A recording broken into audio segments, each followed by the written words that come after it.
The Jean family mansion, a fortress of marble and glass that towered over the city, a monument to unshakable wealth, was, for Jiang Yuman, a labyrinth of silence and resignation. Opulence screamed from every room. Yet true, vibrant life seemed to have been banished. Yuman, a young woman of quiet beauty whose eyes held untold secrets, moved through those halls with the caution of someone treading on a minefield.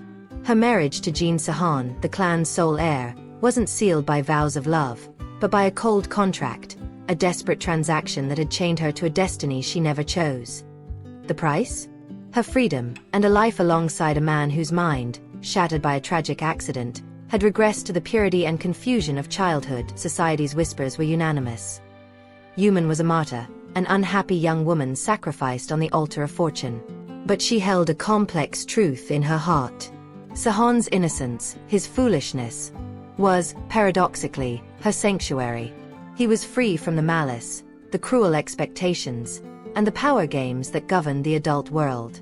By his side, Yuman could simply be human, without the need to maintain the facade of a perfect wife. "Dear, I'm sleepy.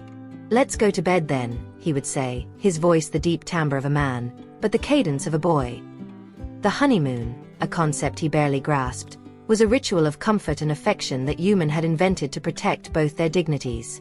She would cradle him with a tenderness that surprised even herself, explaining the world in simple terms, almost as if reading a storybook. "This is what a honeymoon is like," she would whisper, feeling the secure weight of his body. And he, with a smile that lit up the mansion's darkness, would reply, "Very comfy, huh dear? I didn't expect the honeymoon to be so much fun." Matriarch Jean, Sahan's grandmother, watched Yuman's dedication with a mix of pain and stubborn hope. She knew about the sacrifice and the coercion. "Yesterday was hard on you," the old woman said, her voice thick with age and sorrow.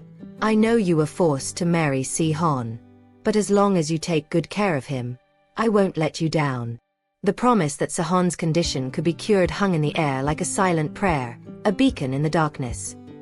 Yuman, however, had already made her choice. Her answer was a quiet vow of loyalty to a man who could not betray her. "Don't worry, Grandma. Since I agreed to marry Si-Han, I will certainly treat him well." That was their pact, their strange peace.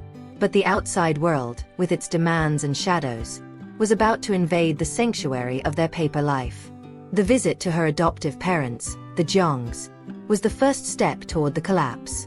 The matriarch, in a gesture of goodwill, prepared gifts. "Take Si-Han to visit your parents. It's the right thing to do." Yuman nodded, but a chill ran down her spine. She knew Sahan's innocence wouldn't protect him from the poison awaiting them at Jiang Tao's house. The visit to her adoptive parents, the Jiangs, turned Yuman's resignation into bitter revulsion. Jiang Tao, the man who should have protected her, had not only sold her to the Jeans but was now trying to force her into an even viler betrayal. His plan was sordid: ensure Yuman became pregnant by a strong man, a thug he had hired, so that the future child would inherit the Jean fortune. "Father, are you insane? You already forced me to marry Jin Sahan, and now you want me to betray him too?" Yuman's voice trembled, not from fear, but from deep indignation. The argument was interrupted by the arrival of the man, a crude and vulgar fellow. The imminent violence was averted by Sahan's unexpected intervention. Yuman's fool, with the brute strength of his innocence, defended her, triggering a chaotic fight. Sahan's cry, a primitive, protective sound, echoed through the house. The incident, however, had deeper consequences. At the hospital, after the shock and confusion, Yuman discovered she was pregnant. The baby was Sahan's, conceived in a moment of tenderness and confusion. An unexpected bond she didn't know was a blessing or a curse. But fate, ever cruel, was preparing its most dramatic twist. In the middle of a petty argument with an acquaintance, a woman who mocked her marriage to the fool, Sahan collapsed. When he woke up, the fog of innocence had lifted. The man looking at Yuman was no longer the fool, but Jin Sahan, the cold, calculating heir, with his memory restored and his heart filled with pain and vengeance. The first thing he knew was the truth about his parents, killed in a car accident 6 months earlier, the event that had turned him into a simpleton. And the second, more bitter truth, was that the woman he had loved in his mental confusion, the dear who treated him with such sweetness, was the daughter of his enemy. My beloved in the palm of my hand is the enemy's daughter, he thought, the phrase echoing in his mind like a sentence. The Jean mansion, once a refuge of innocence, became Yuman's prison. Jean Sahon, the man who had awakened, was relentless. He confronted her with the coldness of a judge, convinced she had warned her adoptive father, Jiang Tao, allowing his escape. The pain of his parents' loss and the perceived betrayal were all that mattered. Jiang Yuman, was it you who warned Jiang Tao? The question was an accusation, not a request for clarification. Yuman's denial was useless against the wall of his grief. Sahon, blinded by fury, condemned her to public humiliation. Until I find your parents, stay on your knees here. Do not leave the room without my permission. The order was a blow to her dignity, an act of cruelty he never would have committed in his fog of innocence. The pregnancy, which Yuman had tried to use as a bond, became another weapon. Sahon, convinced she had only sought him for money and the inheritance, repudiated her with cutting words that tore at her soul. You are a cruel woman. In this life, you will never have a child of mine. And even if you are pregnant, I will take it away. The divorce was swift and brutal. Yuman, already weakened by a high fever and emotional pain, signed the papers. She pleaded for help, but Sahon, in his blind rage, was unforgiving. I can't. Even if you die right now, I won't look at you one more time. Yuman's fever, worsened by stress and abandonment, pushed her to the limit. At the hospital, she was left to fend for herself. The news of her death reached Sahon as a late, devastating blow. 2 lives lost, they told him, revealing the existence of the baby. Regret, cold and sharp, began to corrode Sahon's soul, but it was too late. Yuman's body had been taken away, and he was alone with his guilt. What Jean Sahon didn't know was that Jiang Yuman hadn't died. She had been rescued by a mysterious man, Xin Lin, who took her far away, faking her death to protect her. The revelation that she was pregnant and the cruelty of her abandonment had touched someone's conscience. Yuman woke up in a new world, with a new identity. She was Shan Xinyan, the lost granddaughter of the powerful Xin family, kidnapped in childhood. The identity of Jiang Yuman, the adopted daughter of a criminal, had vanished, replaced by the heiress of an empire. Grandfather Shen, a loving patriarch, showered her with affection and wealth, determined to compensate for the years of suffering. The baby, Sahon's son, was now the Xin family's dear Yen. While Yuman was reborn, her absence created space for intrigue. Shen Qingqing, an illegitimate daughter of the Xin family who had always lived on the margins, saw her chance to rise. She looked enough like Yuman to fool Grandma Jean, whose mind was fragile after a fall. Sahon, desperate to keep his grandmother stable and prevent the truth about Yuman's death from killing her, hired Qingqing to impersonate his ex-wife. Qingqing, ambitious and unscrupulous, embraced the role with enthusiasm. She used the confusion to get closer to Sahon, spending his money and spreading rumors about Yuman and Xin Lin, whom she believed to be Yuman's new lover.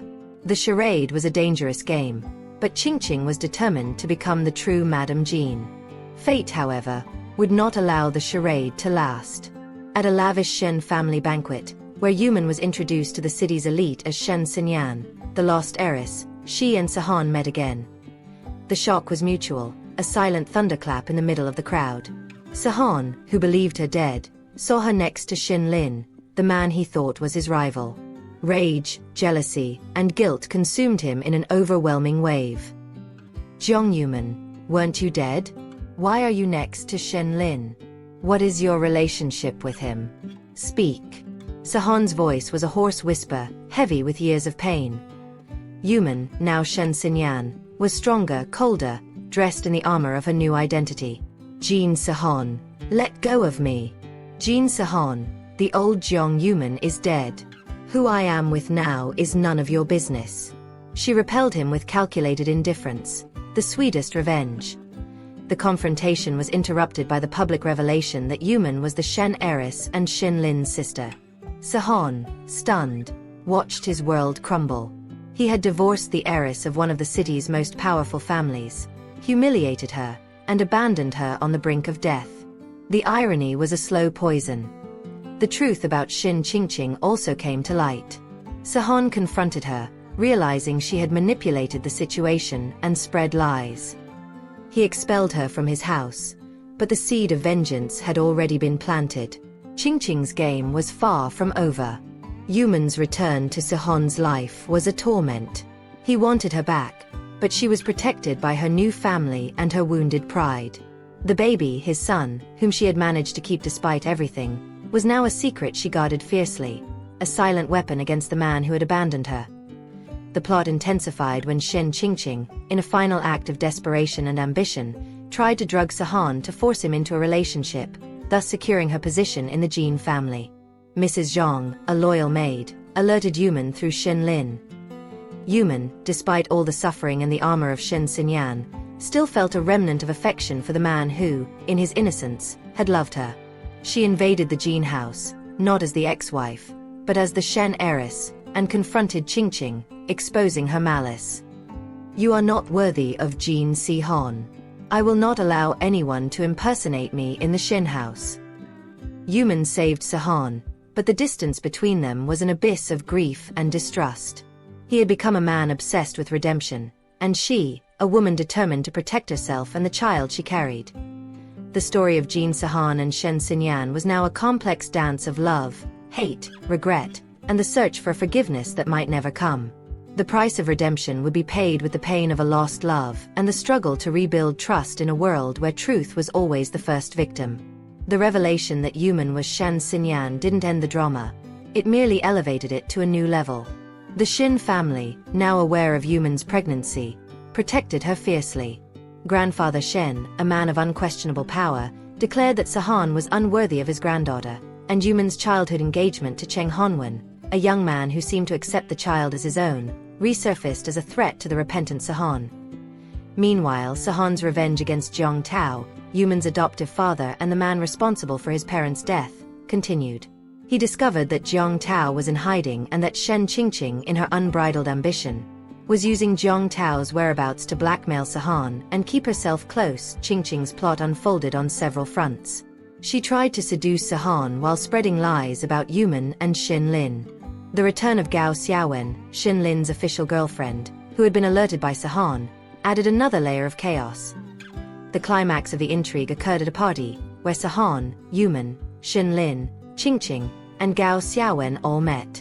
The truth about Xin Lin and Yuman's relationship, that they were siblings, and Qingqing's true nature, the ambitious, illegitimate daughter, came to light explosively. Sihon finally unmasked Qingqing, exposing her lies and her attempt to impersonate Yuman. Qingqing's expulsion from the Jin house was definitive, but the damage was done. The discovery that Jiang Tao was not Yuman's biological father, but only her adoptive father, brought a new perspective. Yuman was not the enemy's daughter, but merely a victim of her circumstances. Sihon, consumed by guilt, realized he had punished the wrong woman for the pain he felt. The search for Jiang Tao intensified, and the truth about the accident that killed Sihon's parents began to unravel. The past was a complex knot of deception and tragedy. Yuman, now Shen Xinyan, was torn between the comfort and protection of her new family and the magnetic pull toward Sihon, the father of her child.